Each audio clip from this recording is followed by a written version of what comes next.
Russia Ukraine యుద్ధంలో భారత్ వైఖరేంటి? ఈ సంక్షోభ సమయం భారత్కు పెను సవాలేనా? మన దేశం ఎందుకు తటస్థ వైఖరి తీసుకుంది? దౌత్యవేత్తలు ఏ విషయంలో ఆందోళన వ్యక్తం చేస్తున్నారు? వార్ మొదలైన తర్వాత మన దేశంలో వినిపిస్తున్న మాట ఏంటి? ఆ యుద్ధంతో మనకు సంబంధం లేకపోయినా బాంబుల మోత మోగిస్తున్న రష్యా మనకు చిరకాల మిత్రదేశం. ఆ దేశానికి వ్యతిరేకంగా వెళ్లే అవకాశమే లేదు. అలాగని బయటకొచ్చి యుద్ధానికి మద్దతిచ్చే ప్రశ్న రాదు. ఇంకోవైపు యుక్రెయిన్ కూడా భారత్కు కీలకమే. ఆ దేశంతో వ్యాపార సంబంధాలున్నాయి.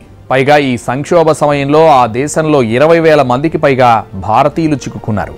వారి క్షేమ సమాచారం ఎంతో కీలకం. రష్యా యుక్రెయిన్ మధ్య ఉద్రిక్తతలు తగ్గించి శాంతియుత మార్గాల్లో సమస్యను పరిష్కరించాలన్నది భారత ఆకాంక్ష. స్వల్ప వ్యవధిలో భద్రతా మండలి 2 సార్లు సమావేశమై తాజా పరిస్థితిని సమీక్షించిన విషయాన్ని మన దేశ విదేశాంగ శాఖ ప్రత్యేకంగా ప్రస్తావిస్తోంది. సున్నితమైన ఈ సమస్యను దౌత్యపరంగానే పరిష్కరించుకోవాలని కూడా గట్టిగా చెబుతోంది. పరిస్థితిని మరింత దిగజార్చే చర్యలు వద్దని ప్రపంచ దేశాలకు విజ్ఞప్తి చేసింది భారత్. రష్యా తీరును ప్రపంచ దేశాలు తప్పుబడుతుంటే సమస్యను ప్రాంతీయ సమగ్రత, సార్వభౌమత్వానికి చెందిన అంశంగానే చూస్తోంది మన దేశం. మన అవసరాలు, ద్వైపాక్షిక సంబంధాలను దృష్టిలో పెట్టుకుని రష్యా లేదా యుక్రెయిన్లలో ఏదో ఒక దేశానికి భారత్ మొగ్గు చూపే ఛాన్స్ లేదు. ఇదే సమయంలో రష్యాతో మనకున్న చిరకాల మిత్రత్వం కూడా చాలా కీలకం. రష్యాతో వ్యూహాత్మక రక్షణ భాగస్వామ్యం కొనసాగిస్తోంది భారత్. మనకు దాదాపు 60 నుంచి 70% సైనిక సాంకేతికత రష్యా నుంచే వస్తోంది. అసలే చైనా, పాకిస్తాన్ల నుంచి మన దేశానికి ముప్పుంది. ఇలాంటి సమయంలో కీలక రక్షణ భాగస్వామి అయిన రష్యాకు వ్యతిరేకంగా భారత్ మాట్లాడే పరిస్థితి లేదు. అలాగని రష్యా చర్యలను ఓపెన్గా సమర్థించే పరిస్థితి లేదు. ఇదే సమయంలో యుక్రెయిన్ను వెనకేసుకొచ్చే ధైర్యమూ చేయలేదు. యుద్ధం మొదలు కావడానికి ముందు యుక్రెయిన్లోని డొనెట్స్క్, లుహాన్స్క్ ప్రాంతాలను ప్రత్యేక ప్రదేశాలుగా రష్యా గుర్తించడాన్ని పశ్చిమ దేశాలు ఖండించాయి. కానీ భారత్ వాటి జోలికి వెళ్లలేదు. అప్పుడు ఇప్పుడు తటస్థ వైఖరికే కట్టుబడి ప్రకటనలు జారీ చేస్తోంది. ఇక యుక్రెయిన్లో ఉన్న భారతీయ క్షేమ సమాచారం కూడా మనకెంతో ముఖ్యం. రష్యా యుక్రెయిన్ సరిహద్దు ప్రాంతాల్లోనే దాదాపు 20,000 మంది వరకు భారతీయులు ఉంటున్నారు. వీరిలో విద్యార్థులు ఎక్కువ. చాలామంది వైద్య విద్య కోసం అక్కడికి వెళ్లిన వాళ్లే. పలు దఫాలుగా కొందరు విద్యార్థులను స్వదేశానికి తీసుకొచ్చినా ఇంకా వేల మంది అక్కడే చిక్కుకుపోయారు. యుద్ధం మొదలు కావడంతో తమ దేశాన్ని నో ఫ్లయింగ్ జోన్గా ప్రకటించింది యుక్రెయిన్. ఇప్పుడు అక్కడికి విమానాలు వెళ్లలేవు, రాలేవు. అందుకే యుక్రెయిన్లో చిక్కుకున్న భారతీయుల సేఫ్టీపైనే మన విదేశాంగ శాఖ దృష్టి పెట్టింది. ఇప్పటికీ భారత్ చెప్పే మాట ఒక్కటే: 2 పక్షాలు దౌత్యపరంగా సమస్యను పరిష్కరించుకోవాలని. ప్రస్తుత పరిస్థితికి రష్యా యుక్రెయిన్లలో దేనిని ఖండించే పరిస్థితి లేదు. పశ్చిమ దేశాలు రష్యాను గురిపెట్టినట్టుగా మాట్లాడలేదు భారత్. అలాగే రష్యా ఆరోపిస్తున్నట్టుగా నాటోను తప్పుబట్టే సాహసం చేయలేదు మన దేశం. అందుకే ఒక రకంగా ఇది భారత్కు సవాల్తో కూడుకున్న సంకట స్థితిగానే చెప్పాలి. వ్యాపార సంబంధాల పరంగా యుక్రెయిన్ మనకు చాలా కీలకం. మన దేశం నుంచి వ్యవసాయ ఉత్పత్తులు, ప్లాస్టిక్, పాలిమర్, మందులు, రసాయనాలు ఎక్కువగా యుక్రెయిన్కు ఎగుమతి అవుతుంటాయి. గతేడాది డిసెంబర్ వరకు ఈ ఎగుమతుల విలువ దాదాపు $372 మిలియన్.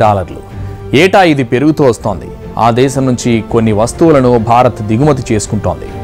వాటి విలువ దాదాపు $2.34 బిలియన్. సన్ఫ్లవర్ ఆయిల్ ఎక్కువగా అక్కడి నుంచే ఇంపోర్ట్ చేసుకుంటాం. వ్యాపార కార్యకలాపాలపై యుద్ధ ప్రభావం ఉంటుంది. సమస్య పరిష్కారమయ్యే వరకు నష్టాలు తప్పకపోవచ్చు. ఈ పరిణామాలు భారత్ ఆర్థిక వ్యవస్థపై ఎఫెక్ట్ చూపిస్తాయి. అయినప్పటికీ ఈ సంక్షోభ సమయంలో ఓపెన్గా యుక్రెయిన్కు మద్దతిచ్చే పరిస్థితి లేదంటున్నాయి దౌత్య వర్గాలు. ఇందుకు రష్యాతో ఉన్న వ్యూహాత్మక సంబంధాలే కారణం. రష్యా యుక్రెయిన్ యుద్ధంలో భారత్ వైఖరేంటి? ఈ సంక్షోభ సమయం భారత్కు పెను సవాలేనా? మన దేశం ఎందుకు తటస్థ వైఖరి తీసుకుంది? దౌత్యవేత్తలు ఏ విషయంలో ఆందోళన వ్యక్తం చేస్తున్నారు? వార్ మొదలైన తర్వాత మన దేశంలో వినిపిస్తున్న ప్రశ్నలు. ఆ యుద్ధంతో మనకు సంబంధం లేకపోయినా బాంబుల మోత మోగిస్తున్న రష్యా మనకు చిరకాల మిత్రదేశం. ఆ దేశానికి వ్యతిరేకంగా వెళ్లే అవకాశమే లేదు. అలాగని బయటకొచ్చి యుద్ధానికి మద్దతిచ్చే ప్రశ్న రాదు. ఇంకోవైపు యుక్రెయిన్ కూడా భారత్కు కీలకమే. ఆ దేశంతో వ్యాపార సంబంధాలున్నాయి. పైగా ఈ సంక్షోభ సమయంలో ఆ దేశంలో 20,000 మందికి పైగా భారతీయులు చిక్కుకున్నారు. వారి క్షేమ సమాచారం ఎంతో కీలకం. రష్యా యుక్రెయిన్ల మధ్య ఉద్రిక్తతలు తగ్గించి శాంతియుత మార్గాల్లో సమస్యను పరిష్కరించాలన్నది భారత ఆకాంక్ష. స్వల్ప వ్యవధిలో భద్రతా మండలి 2 సార్లు సమావేశమై తాజా పరిస్థితిని సమీక్షించిన విషయాన్ని మన దేశ విదేశాంగ శాఖ ప్రత్యేకంగా ప్రస్తావిస్తోంది. సున్నితమైన ఈ సమస్యను దౌత్యపరంగానే పరిష్కరించుకోవాలని కూడా గట్టిగా చెబుతోంది. పరిస్థితిని మరింత దిగజార్చే చర్యలు వద్దని ప్రపంచ దేశాలకు విజ్ఞప్తి చేసింది భారత్. రష్యా తీరును ప్రపంచ దేశాలు తప్పుబడుతుంటే సమస్యను ప్రాంతీయ సమగ్రత, సార్వభౌమత్వానికి చెందిన అంశంగానే చూస్తోంది మన దేశం. మన అవసరాలు, ద్వైపాక్షిక సంబంధాలను దృష్టిలో పెట్టుకుని రష్యా లేదా యుక్రెయిన్లలో ఏదో ఒక దేశానికి భారత్ మొగ్గు చూపే ఛాన్స్ లేదు. ఇదే సమయంలో రష్యాతో మనకున్న చిరకాల మిత్రత్వం కూడా చాలా కీలకం. రష్యాతో వ్యూహాత్మక రక్షణ భాగస్వామ్యం కొనసాగిస్తోంది భారత్. మనకు దాదాపు 60 నుంచి 70% సైనిక సాంకేతికత రష్యా నుంచే వస్తోంది. అసలే చైనా, పాకిస్తాన్ల నుంచి మన దేశానికి ముప్పుంది. ఇలాంటి సమయంలో కీలక రక్షణ భాగస్వామి అయిన రష్యాకు వ్యతిరేకంగా భారత్ మాట్లాడే పరిస్థితి లేదు. అలాగని రష్యా చర్యలను ఓపెన్గా సమర్థించే పరిస్థితి లేదు. ఇదే సమయంలో యుక్రెయిన్ను వెనకేసుకొచ్చే ధైర్యమూ చేయలేదు. యుద్ధం మొదలు కావడానికి ముందు యుక్రెయిన్లోని డొనెట్స్క్, లుహాన్స్క్ ప్రాంతాలను ప్రత్యేక ప్రదేశాలుగా రష్యా గుర్తించడాన్ని పశ్చిమ దేశాలు ఖండించాయి. కానీ భారత్ వాటి జోలికి వెళ్లలేదు. అప్పుడు ఇప్పుడు తటస్థ వైఖరికే కట్టుబడి ప్రకటనలు జారీ చేస్తోంది. ఇక యుక్రెయిన్లో ఉన్న భారతీయ క్షేమ సమాచారం కూడా మనకెంతో ముఖ్యం. రష్యా, యుక్రెయిన్ సరిహద్దు ప్రాంతాల్లోనే దాదాపు 20,000 మంది వరకు భారతీయులుంటున్నారు. వీరిలో విద్యార్థులు ఎక్కువ. చాలామంది వైద్య విద్య కోసం అక్కడికి వెళ్లిన వాళ్లే. పలు దఫాలుగా కొందరు విద్యార్థులను స్వదేశానికి తీసుకొచ్చినా ఇంకా వేల మంది అక్కడే చిక్కుకుపోయారు. యుద్ధం మొదలు కావడంతో తమ దేశాన్ని నో ఫ్లయింగ్ జోన్గా ప్రకటించింది యుక్రెయిన్. ఇప్పుడు అక్కడికి విమానాలు వెళ్లలేవు, రాలేవు. అందుకే యుక్రెయిన్లో చిక్కుకున్న భారతీయుల సేఫ్టీపైనే మన విదేశాంగ శాఖ దృష్టి పెట్టింది. యుక్రెయిన్లో చిక్కుకున్న భారతీయులను సురక్షితంగా తీసుకొచ్చేందుకు ప్రభుత్వం అన్ని చర్యలు తీసుకుంటోందన్నారు రక్షణ శాఖ మంత్రి రాజ్నాథ్ సింగ్.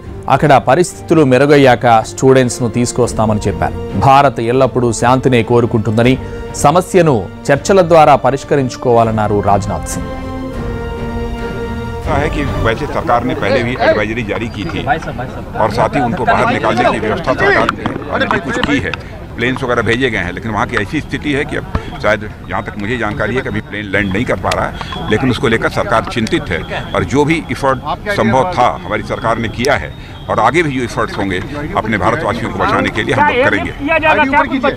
नहीं, ऑलरेडी प्लेन वहाँ पर भेजी गई थी। कुछ बच्चे आए भी हैं, ऐसा नहीं है, कुछ बच्चे आए हैं, लेकिन एक प्लेन वहाँ गई, वहाँ पर शायद कुछ ऐसी स्थिति थी, हम प्लेन चाहते हुए भी वहाँ पर लैंड नहीं कर पाई।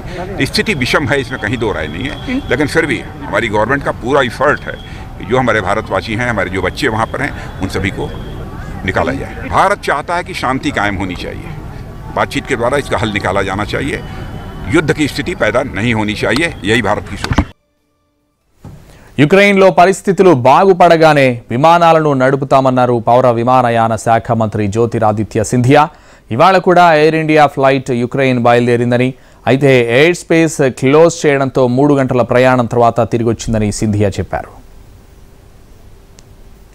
यूक्रेन में स्थिति की बात है,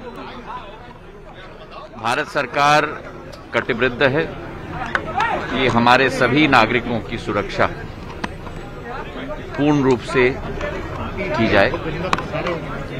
पिछले कई दिनों से जो लोग इच्छुक थे यूक्रेन से वापस आने के लिए फ्लाइट्स चलाई गई थी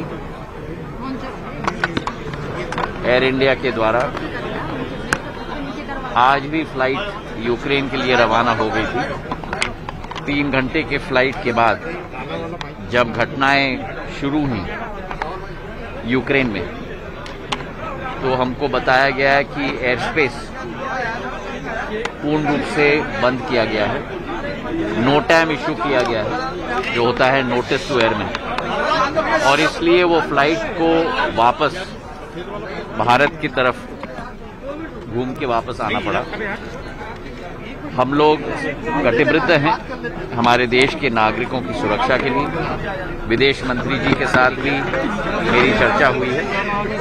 जो स्थिति है उसका पल पल का जायजा हम लोग ले रहे हैं और जब स्थिति नियंत्रण में आएगी, शीघ्र जब एयर स्पेस वहाँ खोला जाएगा, हमारी फ्लाइट्स की शुरुआत